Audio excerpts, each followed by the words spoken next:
Hi everyone and welcome to Chem class. In this video, I want to show you how useful oxidation numbers are in helping us to determine what's been oxidized and what's been reduced when we look at an overall equation.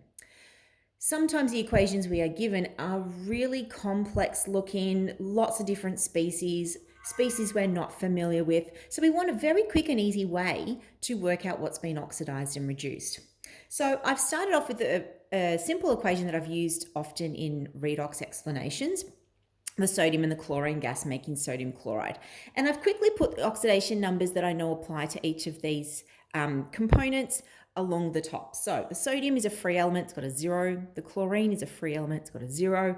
Over here, the sodium and the chloride are both just simple ions, so whatever their valencies are as their simple ions is what their oxidation numbers become. So how is this helpful once I've assigned things with their oxidation numbers? So when we see an oxidation number for a particular element has gone up, so anytime an oxidation number increases, it means that species was oxidized. So a 0 to a positive 1, this sodium, the sodium went from a 0 to a positive 1 because the oxidation number increased. I will call that oxidation. There's always going to be something that's had an oxidation number go up and one that's had an oxidation number go down.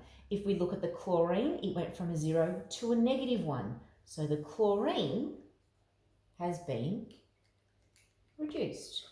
So this is reduction.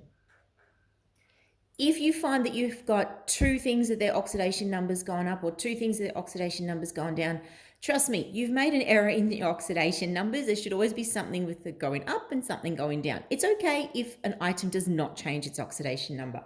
That's very common as well. Let's have a look at this next example. I haven't put the oxidation numbers in yet, so let's practice that together. Free element, 0. Copper sulfate, it's ionic.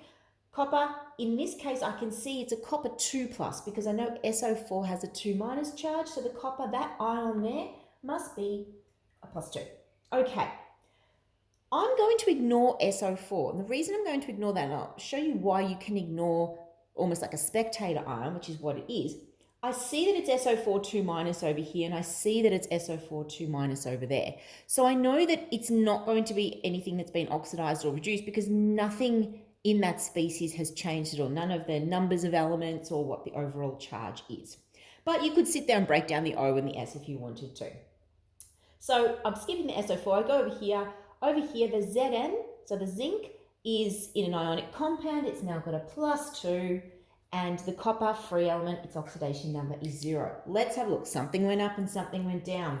So the 0 went to a +2, so the zinc went up in oxidation number. The copper went down in oxidation number. So whatever's gone up, we call that oxidation. I haven't left myself enough room here, have I? Sorry about that.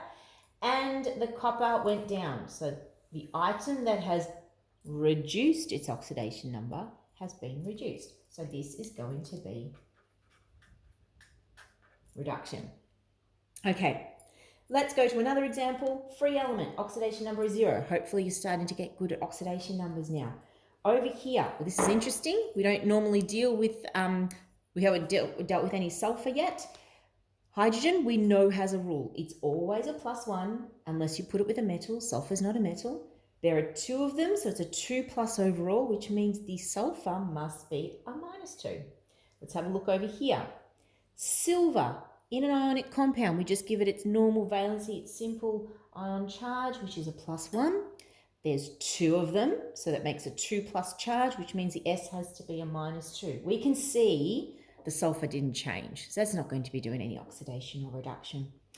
And over here, the hydrogen is a gas, it's a free element, let's give it a 0. Something's gone up, something's gone down. The silver has gone from a 0 to a +1. If oxidation number has gone up, it's been oxidized. So this is oxidation.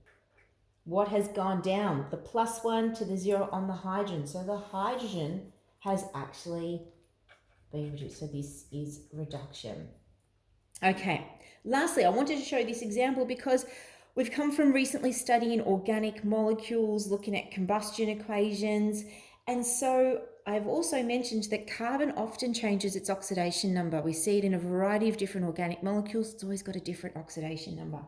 So the rule that we have is that hydrogen is a +1 all the time, unless it's with a metal. That's not a metal. 6 of them. So +6 charge, balanced out by 2 carbons. That means each carbon must be a -3. Free element, 0.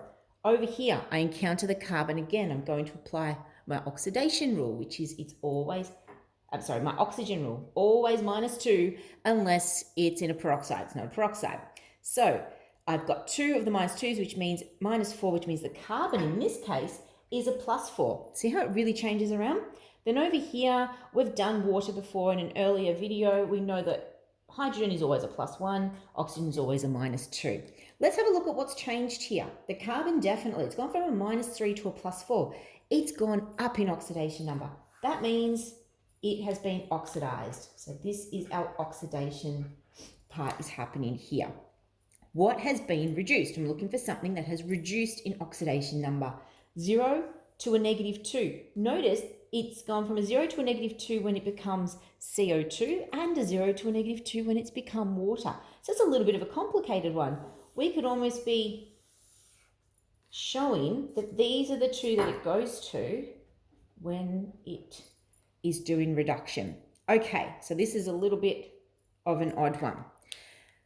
I have a separate video that shows you how to balance the half equations if you're then going to separate out the overall equation, write 2 half equations to show the oxidation one and the reduction one. So I encourage you to look at that separate video. But as I said, the focus of this video was about using oxidation numbers to identify the species that's been oxidized or reduced. One last point about that. Although the carbon has been oxidized in this over to the CO2, the carbon is part of ethane. So this is the species that is actually being oxidized. So when you write your half equation, that's what you're starting off with, and this is what you're ending up with. We're just finding the little bit in it that's actually doing the electron change. Hope that helps.